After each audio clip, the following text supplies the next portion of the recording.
classes in middle school, she has already proven herself to be a remarkable young girl with an incredible amount of passion, intelligence, and determination. There was something so special about the way she carries herself, with a mix of confidence, humor, and kindness that makes her impossible not to love. One of the things that stands out most about her is the talent and dedication to the music that she creates. As a cellist in the chamber orchestra, she pours her heart into every note she plays. Her hard work and passion are evident every time she picks up her instrument, and the beautiful melodies that she creates are a reflection of her dedication. Learning an instrument is no easy task, yet she has tackled the challenges with perseverance, constantly improving and refining her skills.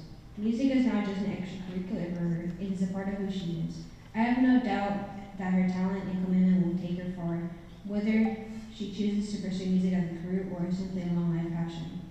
Beyond her musical ability, she is an exceptionally bright student.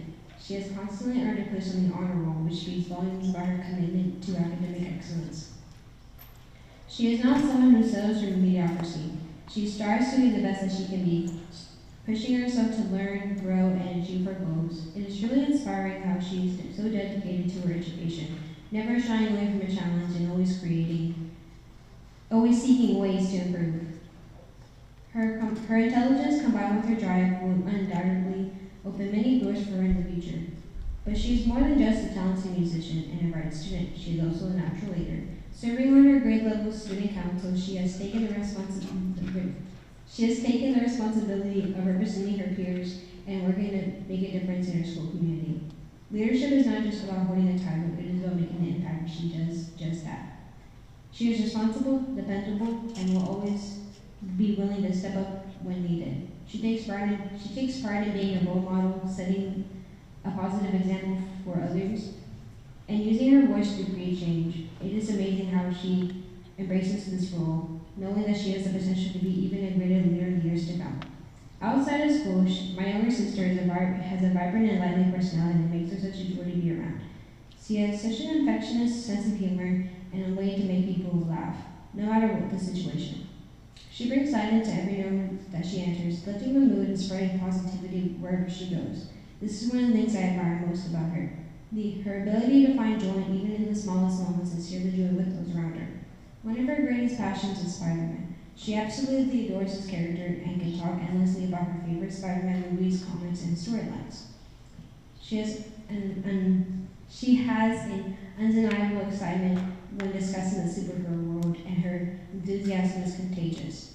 It is always fun to listen to her passionate defend why Spider-Man is the best superhero and explaining great detail why one version of the character is superior to the other.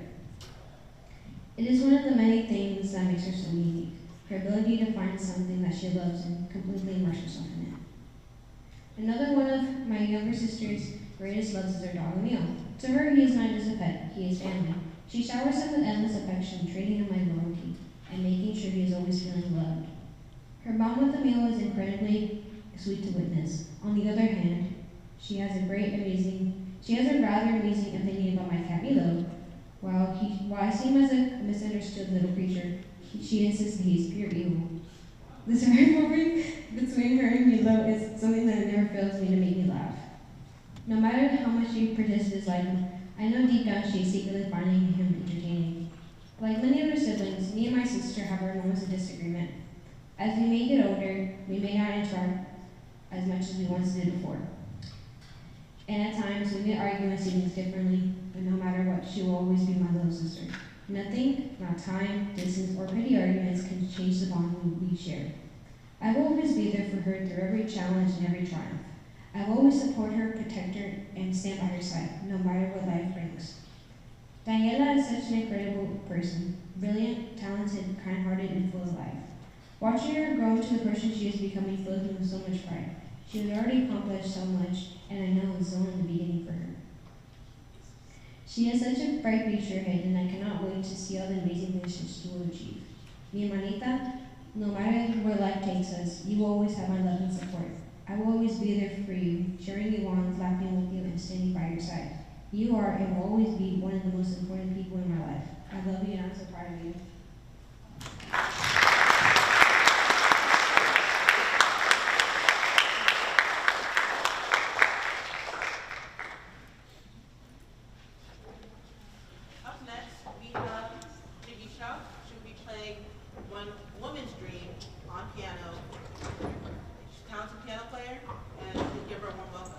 One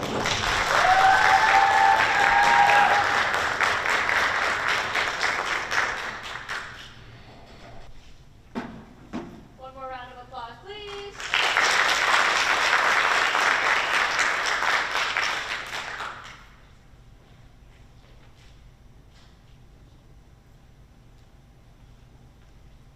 Hello, Jigisha.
Please welcome to the stage Geneva.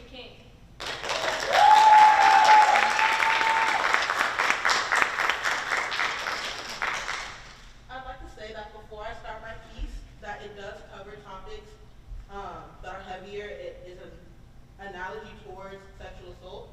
If that is triggering for you, then you are free to walk out. If anything is too heavy for you, you are free to walk out. And before I start, I just want to say that I know that sexual assault is something that so many women and so many men deal with as well. So I definitely just wanted to bring more awareness to that.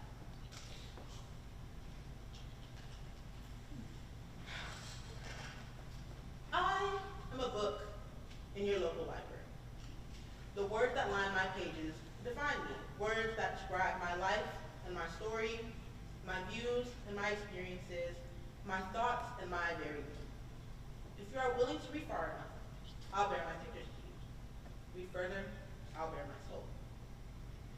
You and your posse of friends show up. You all say you need a new book to invest yourselves in. I don't get my hopes up. There's a whole library to pick from.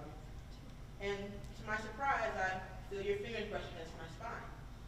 They are warm and welcoming small touches catching getting my attention. I'm off-put when you only look at my cover, but I don't retaliate when you pick me. Everyone knows what happens when you retaliate. You'll be torn up and tossed out, so it's best to sit still and look pretty. You go back to your friends, you show me to them. I don't recognize them, but they recognize me. I listen to what they have to say. The art is decent, but too many words. Far too complex for such a pretty book. See if you can just skip to the good part and then put it back on the shelf. You pick me up again. Your hands are no longer warm or welcoming. No, they're cold and grimy, and they feel wrong against my pages.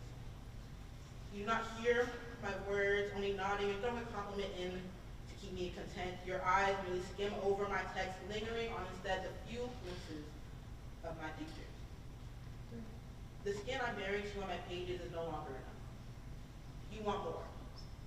You ask me for more imagery than the bit I've given already, and I tell you no, because I'm not ready to bare myself to you yet.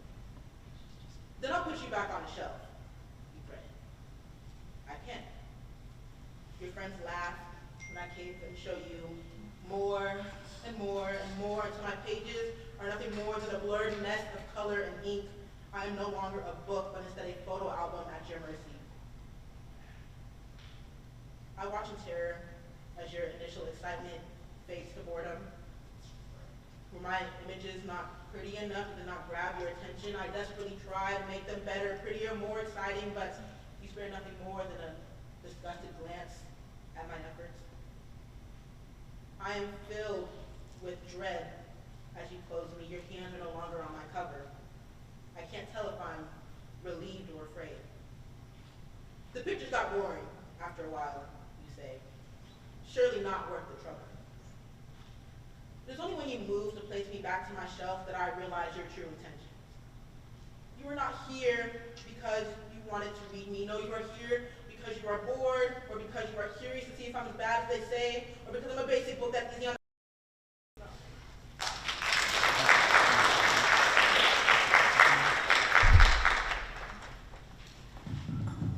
Good evening. My name is Bowman. Some students call me Miss B, and I'm sure there's some other names that I don't call behind my back, but that's okay. I would like to sit here and talk a little bit about my profession. My profession is male dominant. EMS is not for the weak, as I've been told. It's not for the faint of heart. And the things that I have seen and the things that I have endured, not only from patients, but also from my coworkers, it almost makes it unbearable. But any time that I have heard that I am not good enough, or I am too weak, or that I need to try harder, that fueled my fire. I went into EMS in 2006. I got my paramedic in 2009. The very people that trained me fired me and said I was not good enough. I was like, what am I going to do? I spent all this money for a career that I am no good at. Someone hired me, and I sat there and I said, I'm going to prove them wrong. A little bit later, I was told that I was not tough enough, that I'm going to get injured because I was too nice. But I used that niceness to turn around and gain patients' trust. You don't always have to be mean, you don't always have to be rough around the edges. But when I needed to be, I was able to. Not only did I get my paramedic, I got my tactical for fun. Don't recommend it unless you like the 5 a.m. days, getting tear gassed and tased. I was told when I took this class that I was going to be too weak and I wasn't going to finish. Not only was I the only female, I was one of the top honors. I used that fuel. after that, I decided to get my critical care. Ah, you're not smart enough. Okay. And I proved them wrong again. Then I thought, I haven't had enough. And at 31, I got my firefighter. I was deathly afraid of heights. My husband was my trainer. That was fun. Him and his best friend, which was my captain, got me up on a ladder. I'm deathly afraid of heights. And I got up on top of that building, and he turned around, and they said, okay, come down. And I was like, nah, I'll stay for a little bit. They're like, you need to come down. And I was like, nah, I'm good. Not me thinking that this was a concrete training building, they lit it on fire. You bet I was down and didn't think twice. But that got me over my fear of heights. Then I moved up here to Houston. I got to sit here and see a whole different breed. We had a lot of trying to think of the best way to put it. Where I worked, there was lower income. They didn't know any better. And then COVID came along. COVID decimated EMS, not only in the field, but in the hospital. And this is where I said, okay, I finally lost this battle. I couldn't. Well, my husband, being a firefighter, says, this isn't the woman I married. And he turned around and put that fire back underneath me. And then I got one of the best opportunities that I think I've ever wanted. I got to teach. So I got to go full circle of from the very beginning to now I'm at where I've always wanted to be. I sit here and I get feedback from my departments that my students go to ride out at. I get told that they are better than some of the college students. I hold them to a very high level. And because of that, I get to see the involvement of them throughout this program. But at the same time, remember, when you're told that you can't do this or you're not going to be good at it, use that as a fire. Use it as a fire to ignite that passion and prove them wrong. I have been very surprised at my students. They have endured a lot. Throughout this year, they've had some very stressful calls that even I wouldn't want to put on them, and they have handled it, and they have done well, and I'm very proud of them. And I cannot wait for the next class, and I am very blessed and very lucky to have your students as my students. And so, as I said, my closing remarks is no matter what, don't let someone tear you down. Because if I were to listen to what those people told me at the very beginning, I wouldn't be here today. Thank you.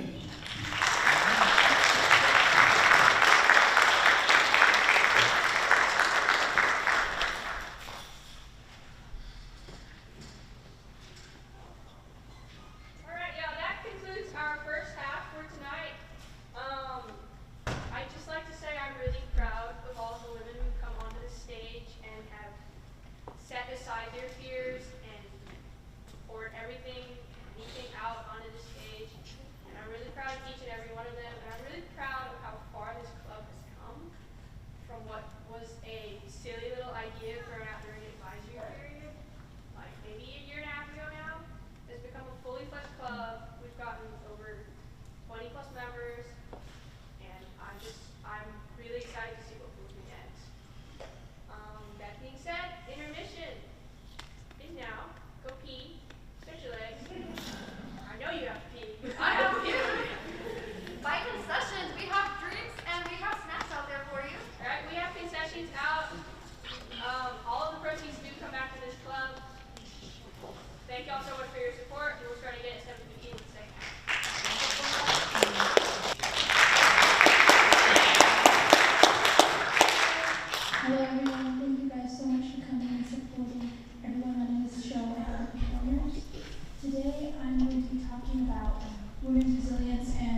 With the first culture, we have the Native American, as many of us have learned in school, in our classes. Before colonization, the natives used to have the whole of North America and some of South America as their land. Due to colonization, the disruption of their traditional matrilineal systems led to a decrease in women's rights and their being able to advocate for themselves. The forced removal of their children from their families and suppression of traditional languages severed their culture connections. As Native culture, they had a very oral tradition, so women would tell stories and pass down knowledge by speaking and singing and narrating stories from one generation to another. The introduction of the outside patriarchal systems has damaged their traditional systems of balance. Native culture used to have women working and teaching the children, not because women were lesser than men, but because it was more convenient for them. And outside colonial forces changed this. But Native cultures have many cultural strengths and have made a lot of progress since colonial times. Many tribes have strong traditions of women as clan mothers or medicine women, and they hold positions of leadership and authority. The revival of their traditional arts and crafts such as weaving and pottery is a powerful form of expression. The women of Native culture use this to show what they've gone through and express their emotions. The preservation of the oral traditions and storytelling, like I mentioned before, is vital for passing down cultural knowledge and empowering the women and children of the next generations. The return to traditional foods, as we all know, food connects people.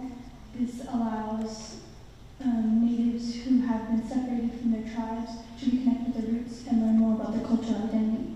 And women are often at the forefront of these efforts.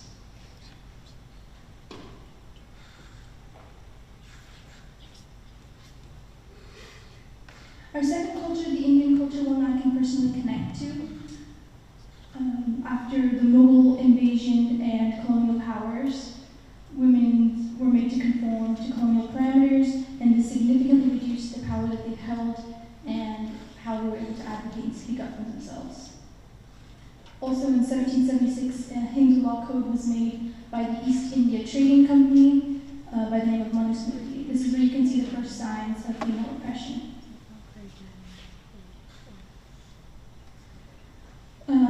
Indian culture has a lot of cultural strengths and they've made a lot of progress since the colonial times. India has a rich history of powerful goddesses, as you can see in the top right. This is one of the female goddesses called Ma Durga. The resemblance of her 8 arms shows how women can multitask and the different fields in which women can participate and have a lot of strength. The rise of Bhakti movements emphasize spiritual equality, challenging the parameters set forth by colonial forces. Modern Indian art, literature, and film are increasingly portraying empowered women, and this is a way for women to advocate for themselves and what they've gone through. The celebration of festivals dedicated to female deities like Durga Puja highlights the reverence for female power. It's a 9-day observation of and respect of different forms of women and what they objectify and how we can empower women. Down to our last but not least culture, we have the African culture. They faced a lot of challenges and they have recently come through colonial times. They have tribal laws and customs which can prevent women from owning land and or inherited property. This was not traditionally and previously in their culture. This was established by colonial forces. The impact of colonialism and neocolonialism continually infiltrates and disrupts traditions, social structures, and opposes westernized ideas, which negates the original culture.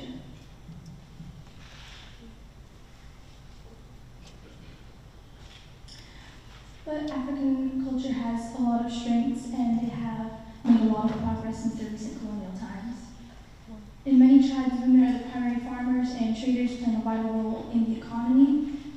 Some of us may have studied in class that Africa's, although it's not a very developed country at the moment, it has has a strong informal economy, which is majority run by women. Women's song and dance traditions are often used to express social commentary and celebrate community life. It's a very female-dominated field. The tradition of market women in many African cultures demonstrate women's economic independence and influence, like I mentioned before. The informal economy of Africa is majorly run by women, and if Africa didn't have this, it might not be where it is today. The use of traditional medicine and herbal remedies is often the domain of women, giving them a vital role in community health. Many researchers have used these remedies and found them key to modern scientific discoveries. So understanding the cultural context is essential for addressing the challenges and celebrating the strengths for women in these diverse cultures. By respecting and acknowledging the power of cultural traditions while simultaneously addressing harmful practices, we can support the empowerment of women. By amplifying their voices and supporting culturally sensitive initiatives, we can help build a more equitable future. Thank you all for listening, and I hope you enjoy the rest of the performances.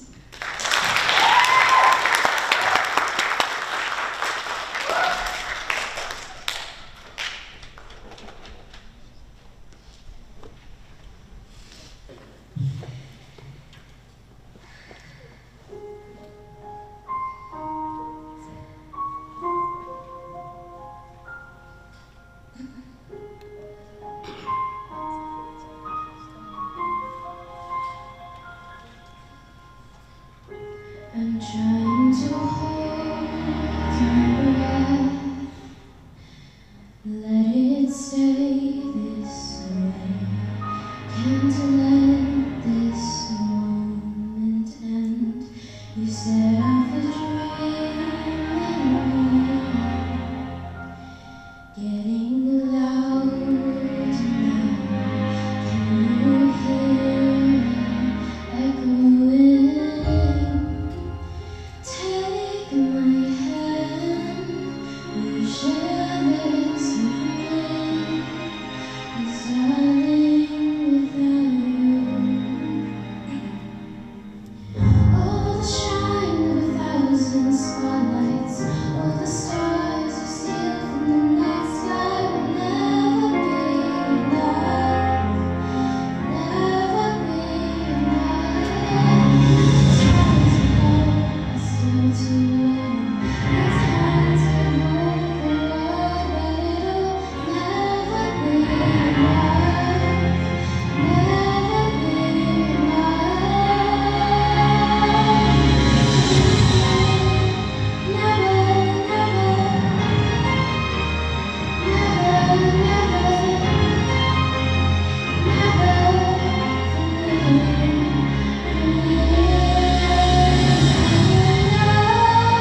you know, the band No Doubt has written one of the most iconic rock songs in feminist history, sorry. The lead singer, Gwen Stefani, who I'm sure most of us know from The Sweet Escape or Bubble Pop Electric and others of the sort, perfectly embodies the stereotypical idea of a girl. Weak, can't handle herself, dumb stuff like that, in the satirical context of the song. Though, of course, if you didn't know any of that, I'm here to show you now.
last speaker, our guest speaker.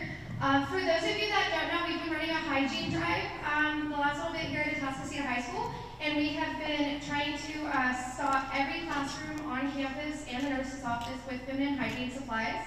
And y'all run Jane's Special Packs, and they donated enough items to supply every single classroom on our campus with products. So,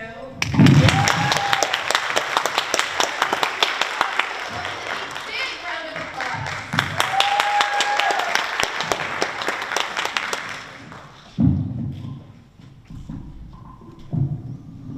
So we're so excited to be here. And so good evening. I'm Edith Belizaire. And I'm Paige Belzer. And we are the co-founders of Jane's Special Packs. And this organization is named after my mother, Claudia Jane, because this is something she used to do when she was a physical education teacher in a high school in Selma, Alabama. And she's here today. So I want her to wave.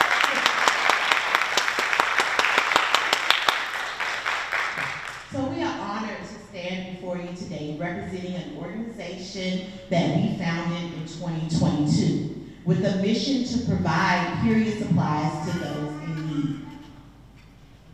Today, we have contributed 38,000 period supplies in the Harris County, Texas area. But our work goes beyond distribution. We are committed to empowering women, ending harmful stigmas, and advocating for a future where no woman or girl is held back by something as natural as her period. This summer, we will once again host our Let's Talk Period workshops at various public libraries across Harris County, and we will invite each of you to attend one of these vital conversations.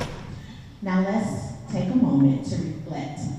How often have we heard period talk being hushed, dismissed, or treated as something shameful?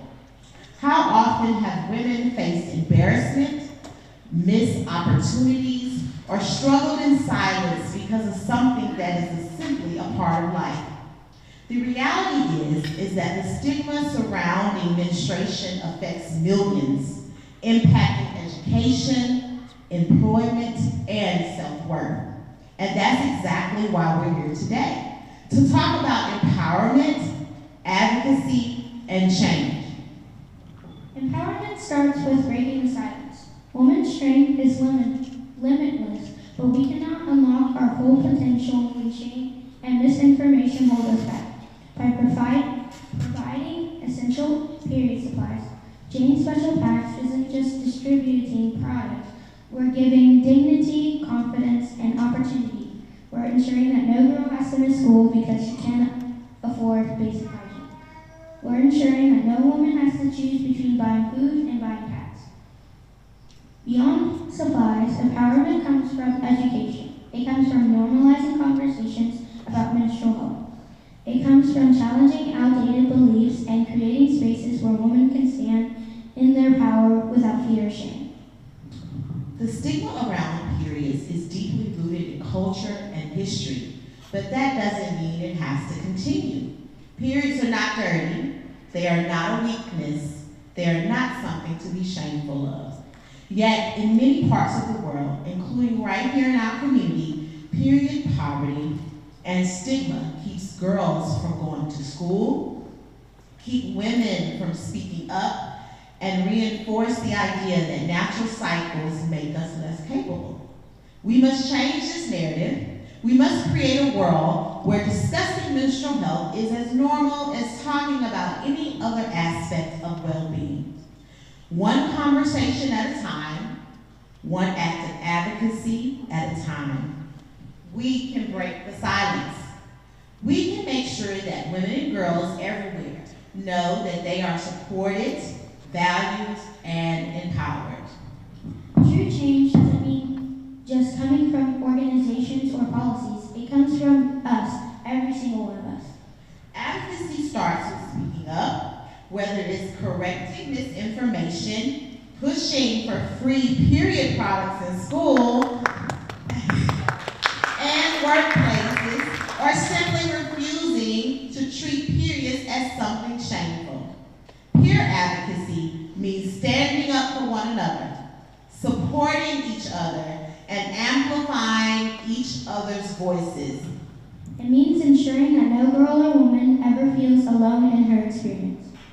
It means making sure that every young girl grows up knowing her period is not something to hide, but something to understand and embrace. What we do today shapes the world. Our daughters, nieces, and future leaders will inherit. If we want a world where women are truly empowered, we must start by ensuring that the future generations do not inherit the shame and stigma we had to face. At James Special Packs, we believe that education and accessibility are key. We are not just handing out supplies, we are creating a movement that ensures no girl's future is compromised simply because she has a period. It is our responsibility to teach young girls that their bodies are powerful, not problematic, that their voices matter, that they have the right to educate, to opportunities, to dignity, regardless of their biology. So we leave you with the challenges. Let's be the voice that breaks the silence. Let's be the hand that lifts others up. Let's be the generation that ends period stigma once and for all. Talk about it, advocate for it, support initiatives like James Special Packs and the Women of Atascocita High School. Because where we empower women, we empower communities. And when we empower communities, we change the world. Thank you.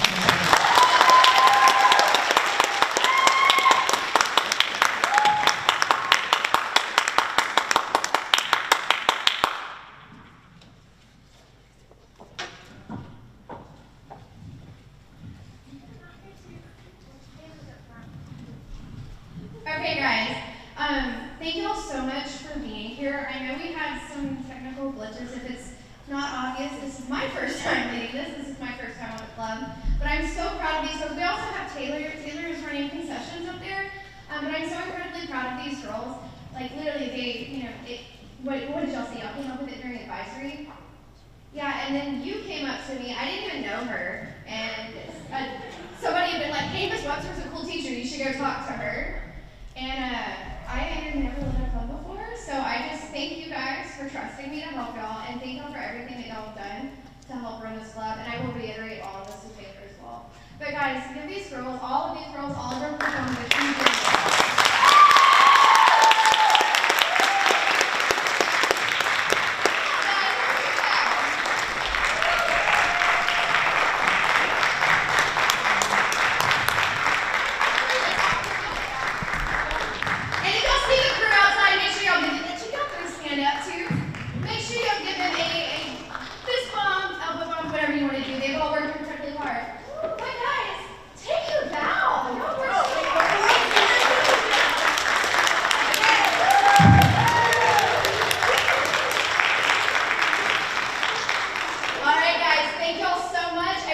Drive safe, have a wonderful night, and then remember,